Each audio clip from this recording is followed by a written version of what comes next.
Yeah, sorry, Robert Zane. Have a good night. So now we're going to build the Before the Wall Mini. Make sure to crack this open.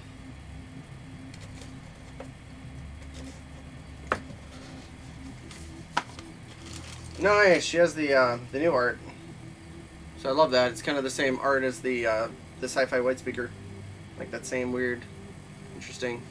Yeah, the Before the Wall. Thank you, Lilac Days. Yeah, I found it. Ooh, a new card. Vagabond armor. Add one to all hit locations. You gain the benefits of sword mastery and sword specialization.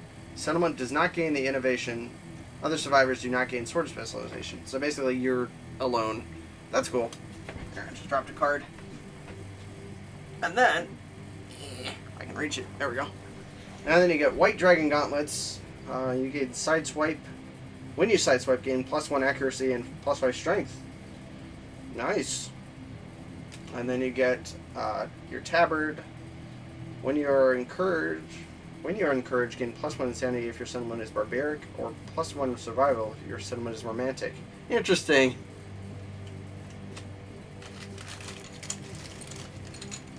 What, the actual Vagabond armor? 3 different white boxes? Complete set bonus. Yeah, let me know what white boxes you need. Because that'd be cool.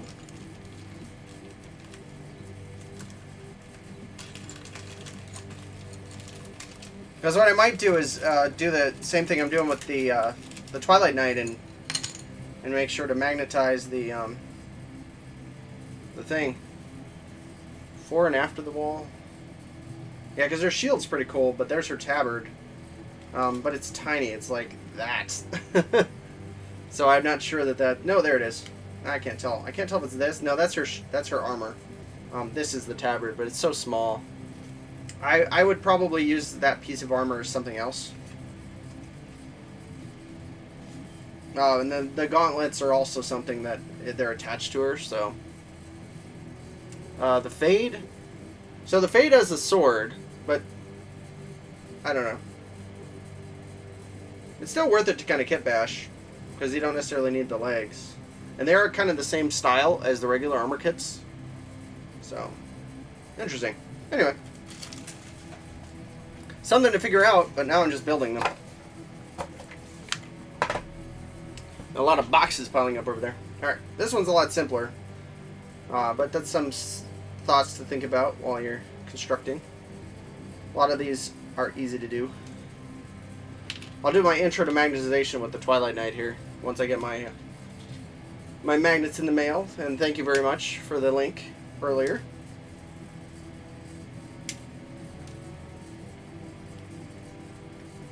Trying not to cut too much into this. There we go. The sword's really fragile, so just be careful.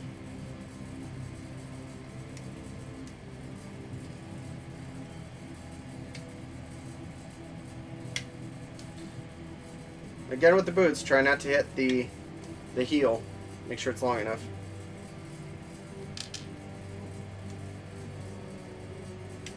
Nope, it looks like this tabard is this whole thing. No, I think it's the whole thing and then the front. So yeah, you'd have to put it on a whole mini. You couldn't have it detachable like the Twilight Cloak, unfortunately.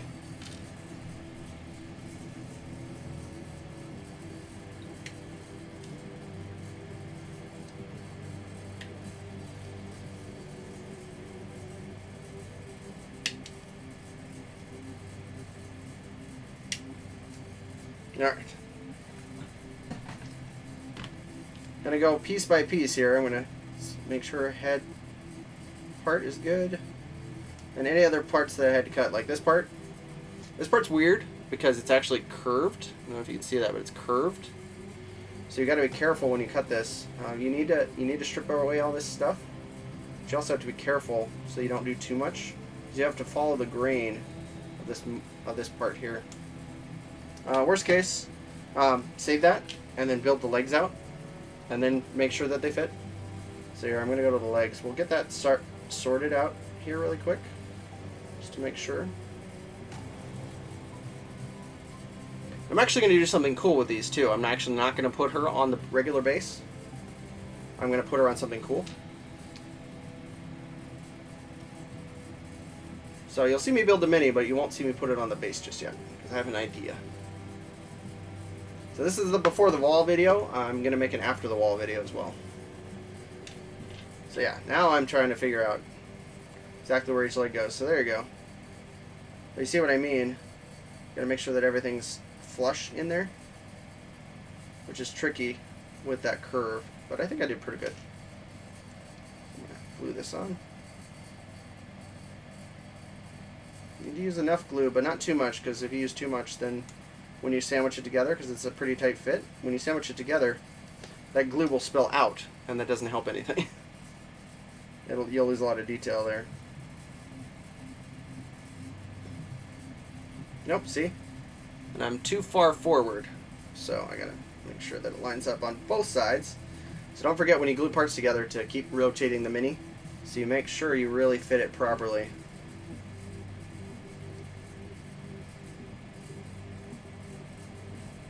There. Same thing with this one. We already trimmed off a bit of this, but I want to make sure it fits properly, which it looks like it does. And this one also has a lot of mold lines, so once the legs are settled, I'll have to make sure and clear those up. I still have my files out, so.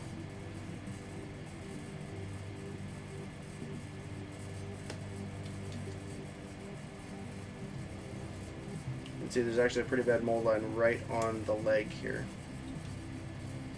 Again, you just rotate to make sure it fits properly. This one, she's actually fully clothed and armored, so it's a little harder to, well, like you won't see a really big difference with the smooth skin as you will with all the folds and stuff with the cloth. So just bear that in mind when you're building it. Looks like the shield goes on one side. It's pretty easy. I'm going to attach her breasts here.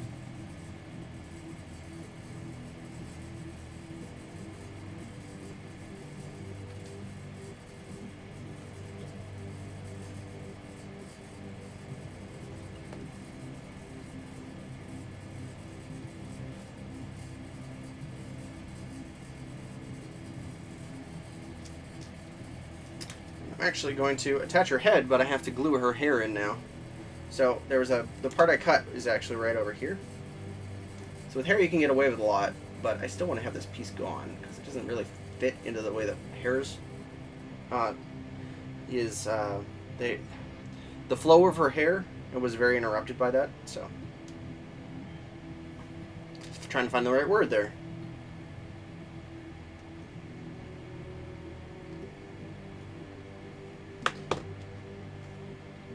Bear in mind, guys, I'm publishing this on YouTube after, so if I'm talking a little weird, it's just exposition to make sure that any random person who watches this later on can kind of get where I'm coming from and understand my thought process for building these. Okay, so there. So her hair is good. A lot of Kingdom Death miniatures, you got to be aware of that gap. Zachary from the Starting Survivor set is a really good example. He's a miniature that has a really bad problem with looking like he's wearing a hairpiece. There are ways to counteract that, especially when painting. So just bear that in mind. So her head's attached. Now I'm going to finish out her arms, and then I'll attach everything else. Actually, you know what? I won't. I'm going to clean up everything, but I'm not going to attach the arms just yet, because I don't want them in the way when I attach like the shield and everything. I don't want the sword or shield in the way when I attach her tabard. So I made that mistake on the last mini I did, so.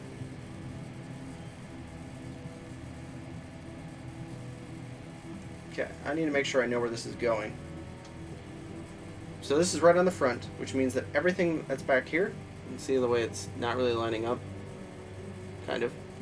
This whole part here needs to be gone. So it needs to be flat on the back.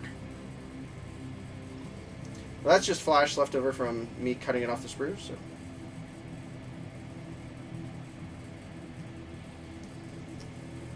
I'm using a very dull razor blade. Be careful when you're using yours. It's really easy to cut your fingers. Okay.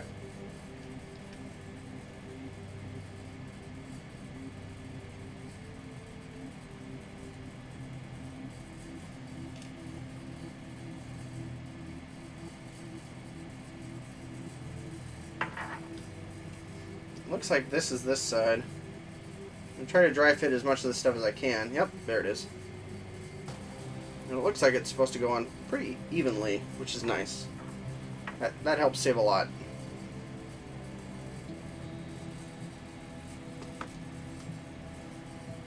So I'm actually going to glue that on. Carefully, but I'm going to glue it.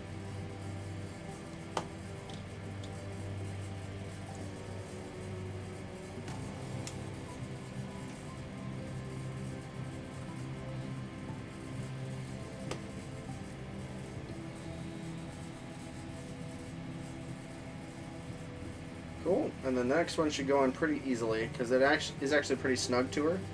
Just remember on this one you got to do some glue on the edge as well. If in doubt, always dry fit it ahead of time. I'm pretty confident here with how it's going to go, so I'm just attaching it.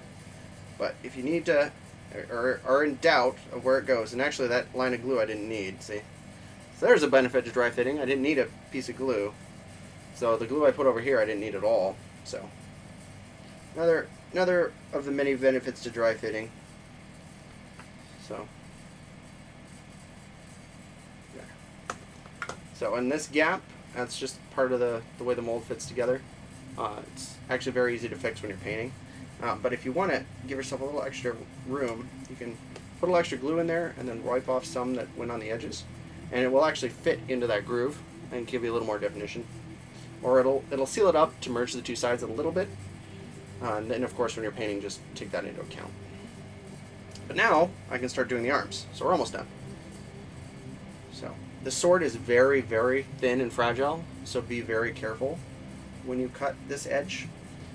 So much so that it may be better just to use your clippers and carefully get as much of this as humanly possible before you start shaving. Because then that way you don't either accidentally bend the sword. You can see I'm going to, the tip here is very, very dull, but back here is still a little sharp. So I'm going further back on the blade. There we go. There.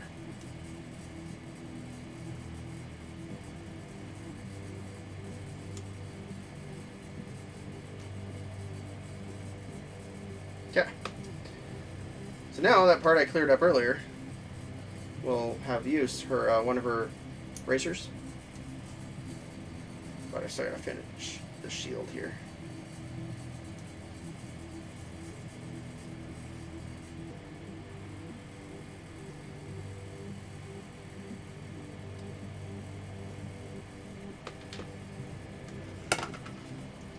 Alright, so attach that bracer over here. Doesn't need a lot of glue because it's a nice flat surface. It should glue in right away. Just be sure you line it up so that this doesn't create an edge where, you know, it doesn't overlap where it shouldn't. It's got to be flush on all sides. So just be careful where you fit it in. It's another reason to use less glue, because then you don't have that issue. You can see it's really hard to fit properly, but you can get it to work. So there we go. And then a lot of the glue in this wrist joint will hold the rest of it together, and that's for her sword. The nice thing is looks like you can position her sword a myriad of ways, but I kind of like it the way it is here, just straight out, like she's getting ready for battle. And then this one only has that one contact point, so I tend to use a little more glue than I need to on elbow joints. Just give myself a little bonus. You typically have to hold it a little longer though, unfortunately. And you can see I'm angling it up a little bit to give myself better access to her cloth there. And for ease of painting, if you wanted to, you can leave the shield off and then glue it on later. I don't want to have to figure out where parts are further along because I'm building up a bunch of King to Death minis all at once now. So I don't want to have to worry about that later. So I'm just going to hold it there until it's set. And there you go. So she's done. She's actually got a pretty good stance to be able to put her on any surface. But if you wanted to put her on the regular base, she does fit pretty nicely. So there we go. One before the wall mini built.